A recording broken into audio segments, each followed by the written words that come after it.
All right, Guillermo Mash here for the August 9th Without a Roof radio program. And I am pleased as a pickle to have Kimberley Church, a advocate and activist for the houseless in Sacramento, on the line. Thank you, Kimberley, for joining us here at KZFR 90.1 FM. Absolutely. Thank you for having me. What else do we need to know about Kimberley and the great work you do in the Sacramento area before we jump into this interview around engaging neighbors to generate action via grassroots effort, or engage? You got it. That's my acronym. I think just that when all is said and done, I'm honestly just a citizen that's doing what I can. But I also happen to have studied community organizing 20 years ago in graduate school, and have always been active in my community trying to make it better than what I find it. And I also am a professor of communication over at Sacramento City College. I teach public speaking, debate, and conflict resolution, all three of which definitely serve me in my public efforts here. And you've done a similar work in this space, Kimberley, in South Florida as well, as I understand it? I did. I was working on my doctorate in Tampa, Florida, and so sort of stumbled upon what poverty looked like in the South, and also what federal programs look like trying to help those impoverished neighborhoods. And I just found it to be not only inefficient, but also lacking a lot of citizen engagement and sort of grassroots activity, which is what led me to learn how to organize neighbors to make differences in their own communities. Nice. So maybe we can just delve right in and give us a thumbnail on Engage. Sure. Engage is a organization that I've started officially now, although it's been in my mind for 20 years or so. We're in the process of obtaining 501c3 status. We won't probably have that until 2018. It was, as I said, born out of a lot of community advocacy and working with people who, on the front end, would tell me that the residents who lived in these poor neighborhoods were, it's the classic myth. They were lazy. They didn't care about their neighborhood. They don't care about their children. And when I went into the neighborhood to do my ethnographic research, I in fact found the exact opposite.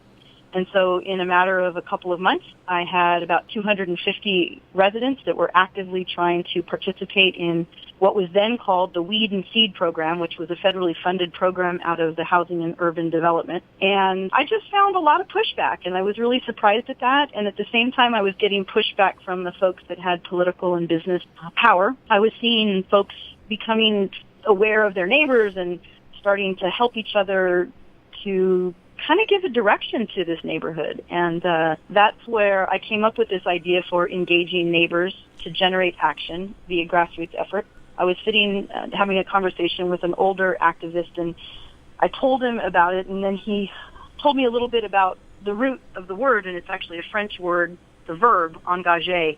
And I know I'm probably not being as articulate as Webster would, but essentially it's a verb that means coming together and doing something that we can't do apart.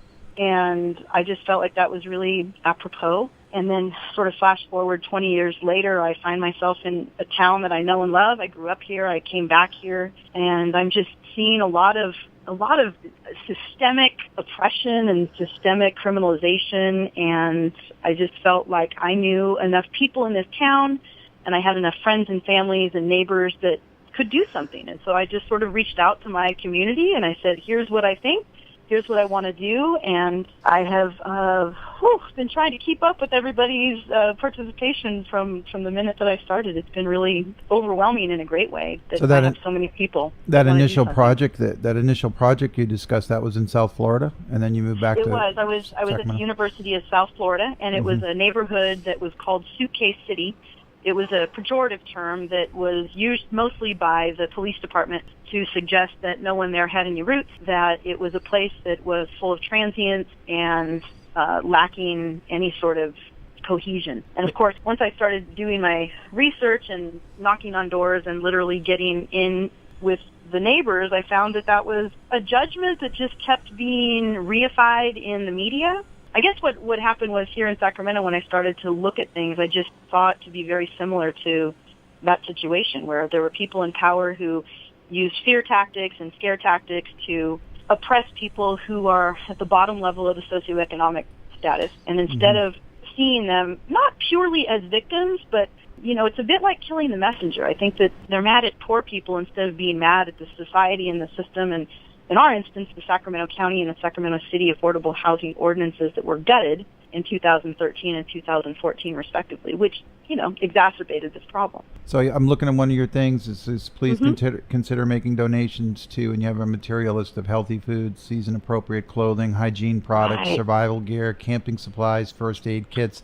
Maybe explain a little bit about what Engage is going to do. You meet somewhere and distribute this stuff, or maybe a little bit of info? We do. I started last summer. Just my friend and I actually did, and we were doing it in the streets and alleys and parks and foyers of places down in Sacramento where we would meet young people. And there were some folks that attended a church at St. Paul's Episcopal Church downtown, and they got in touch with me via Facebook and said, we've talked to our church and we'd like to know if you would like to have a kitchen. And so we met with them, and the church was very supportive of my efforts toward youth, but not only youth, specifically LGBTQ plus youth on the streets, which are highly overrepresented.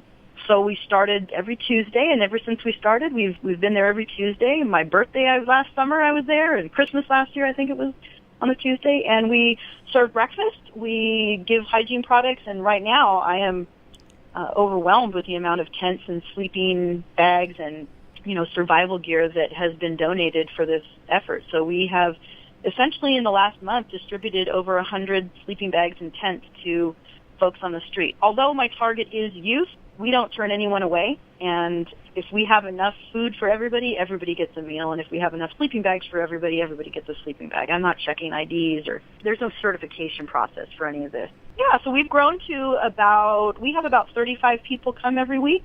And some of them are regulars, some of them are new, and actually it's been the folks who are living outside that have been my best outreach. And they have reached out to kids, youth, teenagers, young adults on the streets to let them know that we do things differently. We're not, the same old.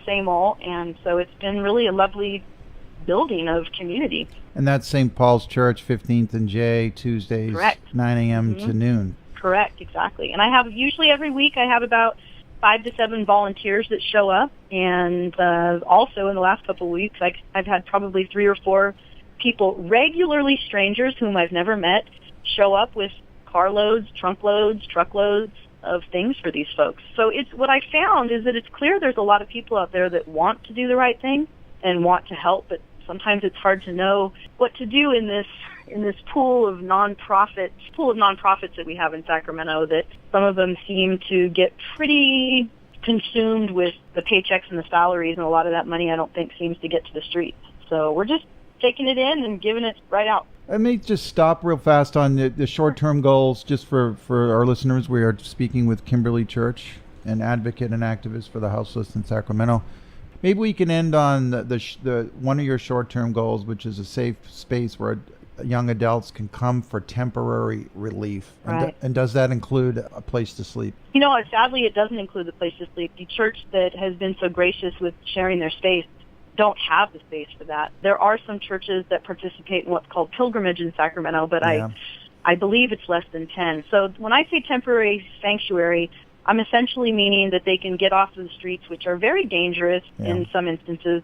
They're dangerous because there are people on the streets that are not safe, but it's also dangerous because the police officers are pretty heavy in the downtown area, making sure that the downtown looks clean, smells clean, is clean, and so they sort of, take a couple hours to just get off the radar, if you will. Well, thanks a lot, Kimberly. We'll have to do some follow-ups, because there's just, for our listeners, it's hard to describe all these wonderful posts and things I see on your Facebook page. But Right. Well, thanks so much for noticing and reaching out. I'd love to talk to you anytime.